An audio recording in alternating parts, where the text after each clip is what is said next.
नमस्कार दोस्तों, स्वागत है आपका आज के हमारे कथा सारांश के इस वीडियो में। दोस्तों आज हम पढ़ने वाले हैं अमरकांत जी द्वारा लिखित बहादुर नाम की ये कहानी।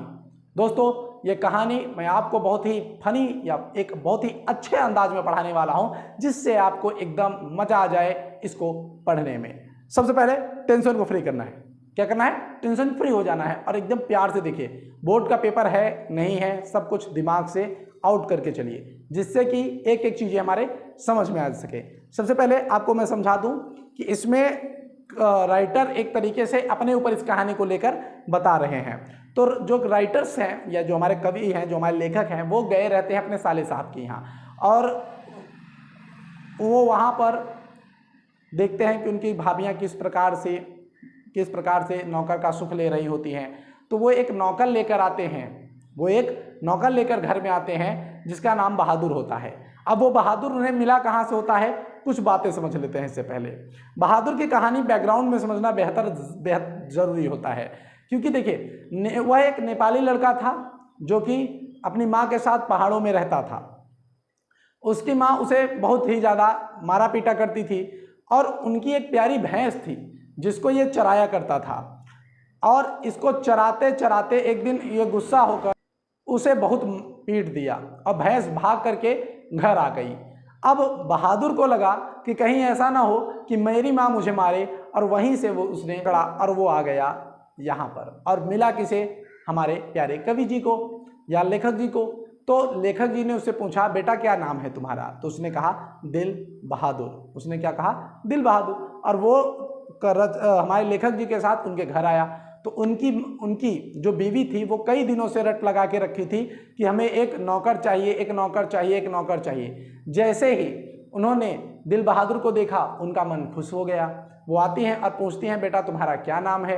तो दिल बहादुर बोलता है कि मेरा नाम, मैडम जी या बहन जी, मेरा नाम दिल बहादुर है। तो वहाँ पे निर्मला, उनकी जो पत्नी है उनका नाम निर्मला है, और निर्मला ने उसके नाम में से दिल नामक शब्द उड़ा के केवल बहादुर ही बचाया, केवल बहादुर शब्द बचाया। अब बहादुर आ गया तो सारे घर का काम करने लगा। अब थोड़ा सा भाई जब उनके पास नौकर आता है तो निर्मला के ठाठ और बाट थोड़े ऊंचे हो जाते हैं, साथ ही साथ हमारे लेखक जी के भी। अब ये लोग अपने पड़ोसियों से ही सीधे मुंह बात नहीं करते थे, और साथ ही साथ निर्मला अपने पड़ोसियों को सुनाकर ये भी कहती थी कि अरे बहादुर थोड़ा आराम कर ले, थोड़ा पानी पी ले, हम ऐसे थोड़ी न हैं जो अपने नौकरों को जान से मार देते हैं खटा खटा कर। अरे हम तो उनकी बेटों की समान जो है ज़रूरत को पूरा करते हैं।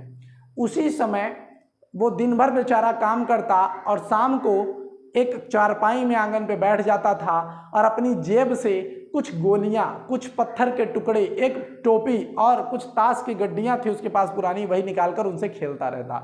और फिर गाना गाते गाते उस पहाड़ियों गानों को गाते गाते वो सो जाता था। और उसकी इतनी मीठी आवाज़ थी कि लोग उसके गानों को भले ही समझ ना सकें परंतु सुनकर आनंद लेते थे। मामला कुछ दिन ऐसे ही चलता रहा। उससे सभी लोग अच्छी तरीके से प्रभावित थे, परंतु जो निर्मला जी के बड़े बेटे थे उनका नाम था किशोर उसको बहुत ही ज़्यादा अपने गियर में रखने का प्रयास करता था, यानी उसको बहुत ही शिकंजा कस के रखता था। उसे बहुत गंदी गंदी गालियाँ देता था, बहुत अपशब्द कहता था। अब एक दिन की बात रहती है कि किशोर उसे डंडे से पीटता रहता है और हमारे लेखक जी आ जाते हैं, भैया आ जाते हैं।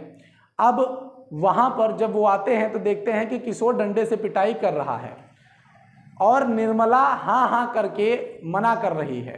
तो वो आते हैं, किशोर को डांटते हैं और पूछते हैं कि इस चीज़ क्यों इसे मारा जा रहा है। तो वहाँ पर वो बताता है कि पिताजी मैंने इसको साइकिल साफ करने के लिए कहा था परंतु इसने नहीं किया। बहादुर से पूछने पर पता चलता है तो बहादुर बताता है कि ये मेरे पिताजी को गाली दे रहे थे, ये बोल रहे थे मुझे सुअर का बच्चा, इसलिए मैंने मना कर दिया कार्य करने के लिए। तो वहाँ पर लेखक जी उनको कहते हैं, भैया ऐसा बात है कि थोड़ा बहुत इधर उधर चलता रहता है, तुम्हें इतनी इज्जत भी तो मिलती है। अच्छा, कुछ देर बाद बहादुर फिर से नॉर्मल हो जाता है। फिर एक दिन की बात होती है, निर्मला को किसी गांव मतलब अड़ोस पड़ोस की किसी औरत ने भर दिया, कान में उसके जादू मंत्र फूंक दिया। भैया बोलती है कि भैया घर का नौकर है, नरम नरम रोटियां बना के दे रही हो, कहीं उसका आदत बिगड़ गया तो तो एक काम करो, तुम अब घर की रोटियां बना लिया करो और उसकी रोटी वो खुद बनाए, ऐसा करने को कहती है। अगले दिन सेम वही चीज़ उसने दोहरा दिया निर्मला ने। वो क्या करती है, सबका खाना बनाकर निकल आती है और बहादुर को कहती है अपनी रोटियां खुद बना ले। अब बहादुर कहता है ऐसे ही मेरी माँ भी मुझे कहती थी कि अपनी रोटियां खुद बना ले। उस पर वो थोड़ी सी चिढ़ कर निर्मला उसे 2 थप्पड़ मार भी देती हैं और वह खाना नहीं बनाता है और भूखा ही सो जाता है। अगले दिन वह फिर इस सब बातों को भूल जाता है और उसने अपनी भद्दी से बनाई हुई रोटियों को खाकर, सब्जी को खाकर वो सो जाता है। अब यहीं से निर्मला का अत्याचार शुरू हो जाता है बहादुर के ऊपर और बहादुर के साथ दुर्व्यवहार शुरू हो जाता है निर्मला का। यहाँ से उससे चिढ़ने की वजह से छोटी छोटी सी बातों पर भी उसे मारा पीटा जाने लगा। इसकी वजह से वो बहुत तंग आ चुका था। एक दिन की बात थी, इनके घर पर एक रिश्तेदार आए हुए थे। इनके रिश्तेदार जब आए हुए थे तो उन्होंने जलपान किया और उसके बाद वो अचानक इधर उधर कुछ ढूंढने लगे। इस पर कवि लेखक जी ने पूछा कि क्या हुआ, तो वहाँ पर उन व्यक्ति ने कहा कि अरे यहाँ पे मैंने 11 साढ़े 11 रुपये रखे थे, वो गायब हो गए। इसके बाद उस व्यक्ति ने कहा देखिए कहीं बहादुर जी ने तो भैया नहीं ले लिया। तो इस पर लेखक जी बोलते हैं नहीं, वो ऐसा नहीं कर सकता। तो उस पर वो व्यक्ति बोलते हैं, उनके रिश्तेदार बोलते हैं कि आप इन लोगों को नहीं जानते, इस कला में ये लोग माहिर होते हैं। और लेखक जी बुलाते हैं और बहादुर से पूछते हैं, साथ ही साथ उसे पुलिस में ले जाने की धमकियां भी देते हैं और बहादुर उनसे कहता रहता है कि जी मैंने नहीं लिया। इस पर लेखक जी ने उन्हें एक थप्पड़ भी मार दिया बहादुर को। इससे उसके मन में चोट लग गई। फिर उसके बाद वो अगली सुबह कहाँ चले जाते हैं, वो लोग बाहर चले जाते हैं। ठीक उसके बाद वहाँ पर कार्य कर रहा था बहादुर और उसके हाथों से सिल गिर के टूट जाती है। जब लेखक आते हैं तो देखते हैं कि घर में सब लोग अपना सर पकड़ के बैठे हुए हैं। वो आते हैं, पूछते हैं कि भैया क्या हुआ, तुम लोग ऐसे क्यों बैठे हो। तो निर्मला बताती है कि भैया वो तो भाग गया, बहादुर भाग गया। अरे वो ऐसे क्यों चला गया, वो बताता तो मैं उसे कुछ रुपए दे देती। तो लेखक जी पूछते हैं कि क्या वो कुछ लेकर गया, तो निर्मला बताती है यही तो दिक्कत है कि वो कुछ लेकर ही नहीं गया। अरे वो बताता तो मैं उसे कुछ कपड़े पे दे देती, कुछ ये दे देती, कुछ वो दे देती। अब पछताए होत क्या जब चिड़िया चुग गई खेत। जिस बच्चे को उन्हें प्यार से रखना चाहिए था उससे उन्होंने इतना दुख दिया कि उसने वो घर ही छोड़ दिया। और जब निर्मला कभी उससे पूछती भी थी कि क्या तुम्हें अपनी माँ की याद आती है, तो बोलता है बिल्कुल नहीं। तो फिर निर्मला पूछती भी कि तुम अपनी माँ को तो पैसे क्यों भेजते हो, तो बोलता है कि माँ बाप का कर्ज ही ऐसा होता है कि हमें उतारना होता है। और वो कहकर हंसने लगता है।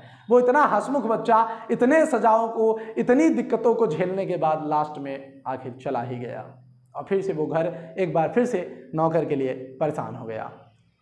तो दोस्तों ये कहानी रही अमरकांत जी की, जो कि उन्होंने लिखी है बहादुर। दोस्तों वीडियो कैसी लगी हमें ज़रूर बताइएगा। ये हमारा कथा सारांश आपको कैसा लगा ज़रूर बताइएगा। इसे लिख के आइएगा, नंबर पूरे मिलेंगे, कोई दिक्कत नहीं होने वाली। और याद रखिएगा इस चैप्टर को और इसके राइटर को नाम याद नहीं हो तो एक ट्रिक याद कर लीजिए कि बहादुर हमेशा अमर होते हैं, यानी बहादुर अमरकांत जी ने लिखी है। हम आपसे मिलेंगे किसी और वीडियो में।